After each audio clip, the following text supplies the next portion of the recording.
안녕하세요. 2023년 여름 앰비언트 AI 부트캠프에 참가한 팀 홀로리움입니다. 지금부터 저희 프로젝트 What's Your Name에 대해 발표하겠습니다. 저희는 크게 모델 파트와 홀로렌즈2 파트로 나누어 작업하였으며 홀로렌즈2에 모델을 탑재하면서 함께 작업을 마무리하였습니다. 저희 팀원 구성과 맡은 역할은 다음과 같습니다. 먼저 문제를 인식하여 프로젝트 주제를 선정하게 된 과정을 말씀드리겠습니다. 아쿠아리움을 방문하면 수족관 벽에 물고기의 설명이 붙어 있는 것을 볼 수 있습니다. 여기 사진처럼 산수조의 한 종류의 물고기만 들어가 있는 경우에는 문제가 되지 않습니다. 하지만 한 수조 안에 비슷하게 생긴 물고기들이 여러 종 들어가 있는 경우 물고기의 설명이 제대로 되어 있지 않다면 관람객들은 물고기를 정확히 구별하여 관람하기 어렵습니다. 만약 오브젝트 디텍션 모델을 활용해 물고기들을 종류별로 구분해 줄 수 있다면 이 상황에서 어떤 기기를 사용하는 것이 적합할까요?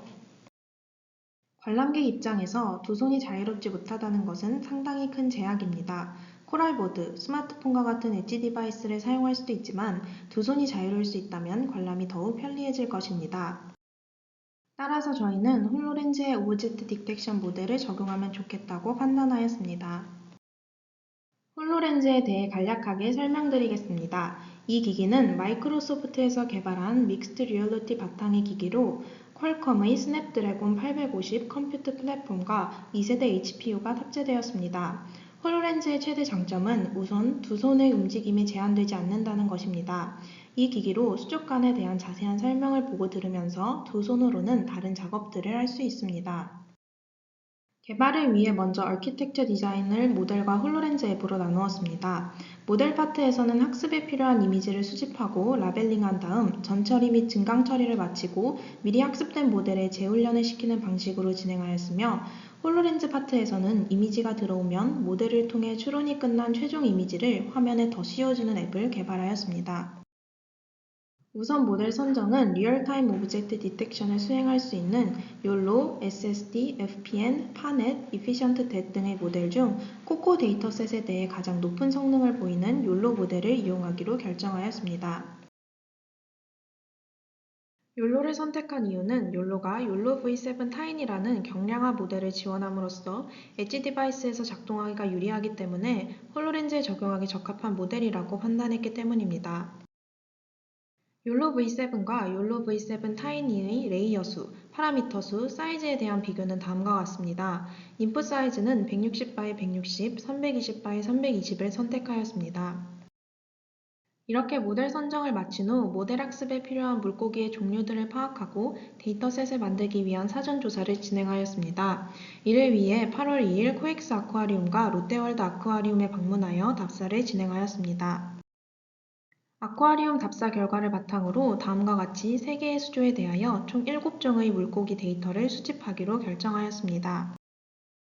데이터를 수집할 때에는 빠르게 움직이는 물고기의 앞모습과 옆모습 등 다양한 각도에서의 이미지 데이터를 수집하기 위해 다음과 같이 총 3종류의 데이터셋을 모았습니다. 구글에서 물고기 사진들을 검색하여 다운받고 유튜브에서도 물고기 이름을 검색하여 나오는 영상들과 저희가 답사 시 촬영한 영상들을 일부 캡처하여 이미지 데이터셋으로 사용하였습니다. 이렇게 모은 데이터셋은 로보플로우라는 사이트를 이용하여 아래 그림처럼 직접 라벨링을 해주었습니다. 이후에는 75%와 25%의 비율로 트레이닝셋과 밸리데이션 셋으로 데이터를 나누었습니다. 모델의 성능 평가는 직접 촬영한 영상을 통해 진행하였습니다. 데이터 전처리로는 리사이즈와 어드저스티드 컨트라스트를 적용하였습니다. 이미지를 정교화하고 다양한 조명 조건에서 물고기의 윤곽을 더 잘 감지하기 위하여 어드저스티드 컨트라스트를 사용하였습니다. 이를 통해 겹쳐있는 물고기, 배경과 비슷한 색을 가진 물고기, 같은 종이지만 색이 다양한 물고기를 디텍션하는 데 도움이 되었습니다.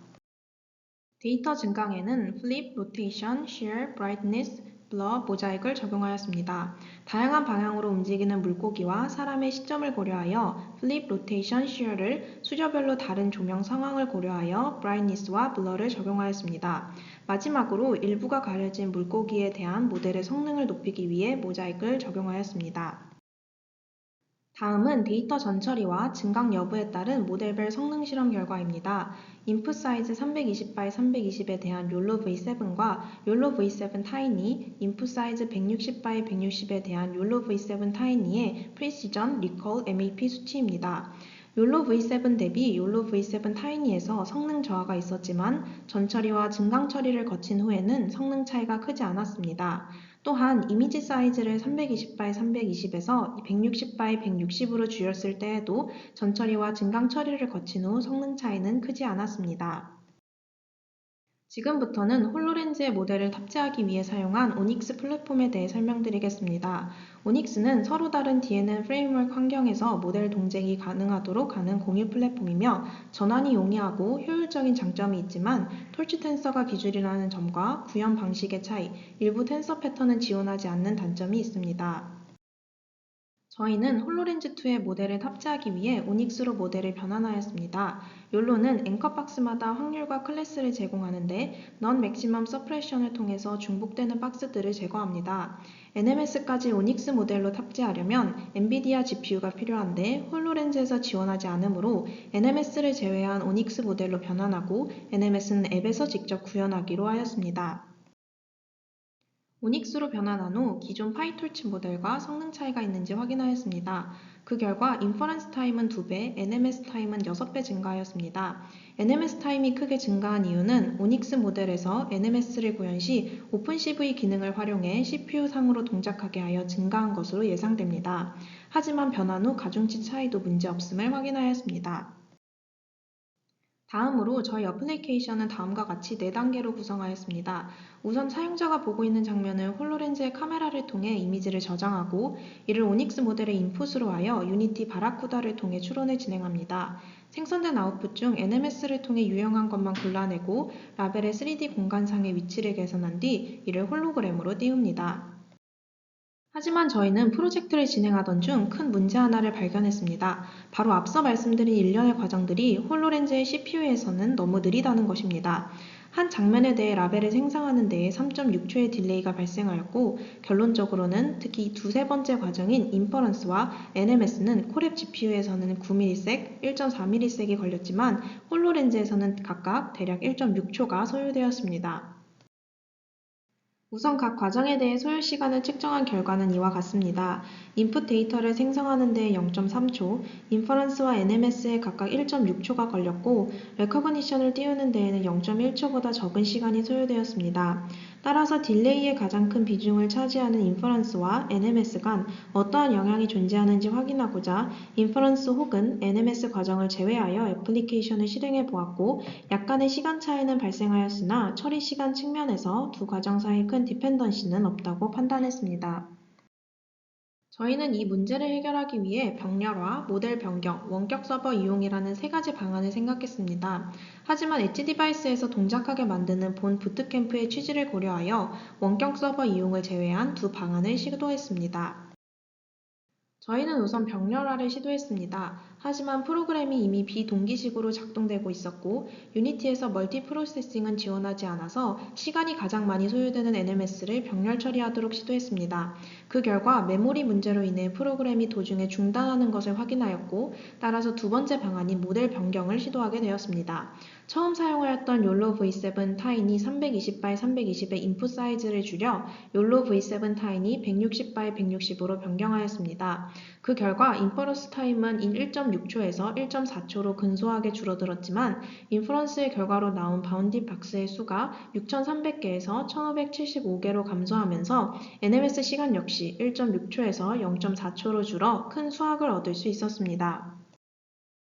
딜레이 문제를 남겨둔 채 추가로 유저들의 사용성을 개선하는 방안을 생각해 보았습니다.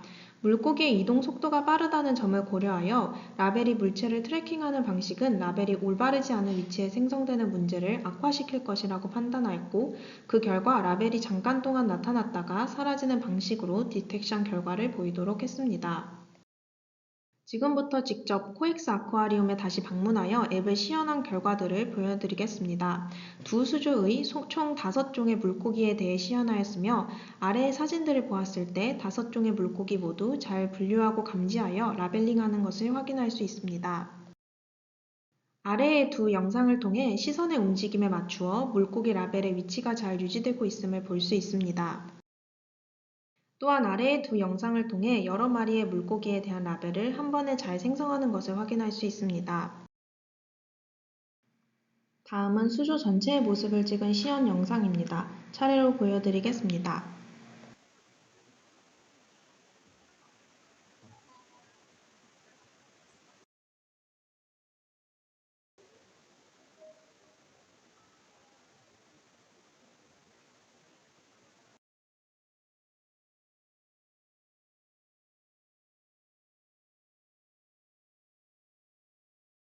저희 앱은 다른 분야로의 확장 가능성이 높습니다.